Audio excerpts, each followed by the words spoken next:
Welcome back, everyone, to the channel. I just want to say I appreciate you guys being here for just a couple minutes of your day. I appreciate you guys. This is a book review, one of the last remaining I have for the month of January. It's kind of crazy that January felt like it just flew by.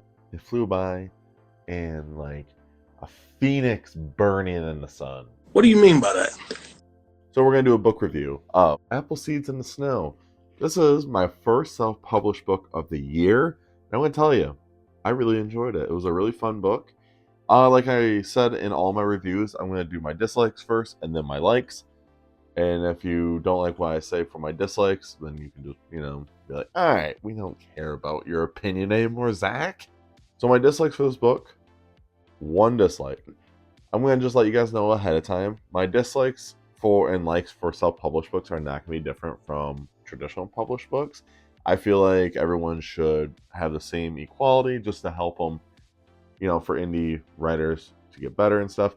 My only thing is, in this book, is I felt like the middle part, some of it felt like it was too long, but the author does such a good job at just writing this book out that it never felt slow. But there was like, this is literally gonna make no sense.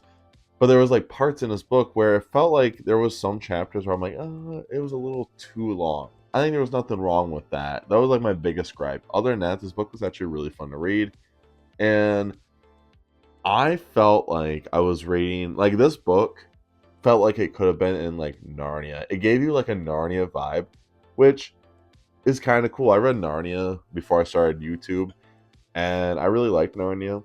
It's definitely for kids, but it was a lot of fun to read. This book made me feel like, man, this could have been a part of like Narnia. And it's funny because I actually read in the back of it after, and she actually mentions it in the book that it's kind of inspired from Narnia, which I kind of liked. And she also talked about from Snow White, but not like Snow White, but like the evil witch with apples. So that was actually a really cool concept. Now, what I like about this is her first book. So I thought this was going to be like a sequel to it, but it's more like how Narnia is built, I'm assuming.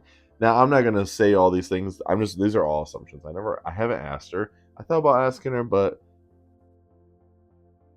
it's okay. When you read the first book, it introduces you to the Briar Crown, and the Briar Crown is a queen who gets powers of nature powers, which she calls affinity. And you are able to grow, you control nature, which is actually a really cool concept. And she brings it into this where you start off with the main character named Ona. I think that's how it's pronounced. Her name is Ona. You can tell me if I was wrong. That's perfectly fine. I would like to know if I was right or wrong.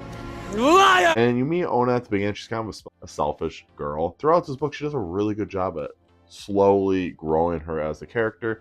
And at the beginning, she is forced to marry someone who she does not want to marry. Amen to that, because we don't want to get forced married here. Nobody does. She goes out into the mountains with her friend, and let's just say, I'm not going to go into details, but let's just say it really turns on the wheels. Now, I will say, I am so happy she did not do this. I thought she was going to do a love triangle, and I was like, I swear to God, if you do a love triangle, I'm done. I can't deal with love triangles, and she didn't. Oh man, I was so happy. That's not a spoiler. I don't think it is. But like I said, I think the author did a great job with writing this book. I had fun reading it. It took me about 3 days to read it because it was nice, fast paced. It was like 340 pages, somewhere around there. But this book was great. I didn't have any complaints besides just saying there was a few parts where I'm like, I felt like it was a little too long in this aspect. But other than that, I really did enjoy this book. So kudos to her. If you guys are interested in checking this one out, or The Briar Crown, which is the first book, I would definitely go check them out. When reading this one, I feel like I could have read this one without reading The Briar Crown and still understand exactly what's going on, because she does a pretty good job at explaining the magic in this without your knowledge of wanting to read The Briar Crown. And that's why I keep comparing this a lot to the Chronicles of Narnia, because in my head, it's like, you can read like the 7th book of the Narnia series without reading any of the other books and still know what's going on. And that's what I feel like this is going to be like. And I remember I talked to her. She does plan. I think she said it was going to be a 7-book series. So I wonder if you could read the 7th book and not read the other ones, and it's still the same thing. That would be actually really cool to know. I gave this book a 4 out of 5 stars. And, make sure you guys check it out. It's on Amazon. Anywhere, wherever the book is at, just check it out wherever you buy books. Definitely check it out. And make sure when you guys do read her book or any self-published authors' books, make sure you guys leave a review on Goodreads and on Amazon and wherever else. It really does go a long ways. Myself as an indie author, it really does. You guys have no idea how far it really goes for smaller books and everything. It really does, and it helps us get better and help us become better individuals when it comes to writing.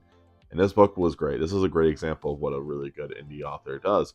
She does a lot of things that I failed to do in my first book, but I corrected my mistakes. I promise. I swear to God. With this book, I really liked it. I gave it a 4 out of 5 stars.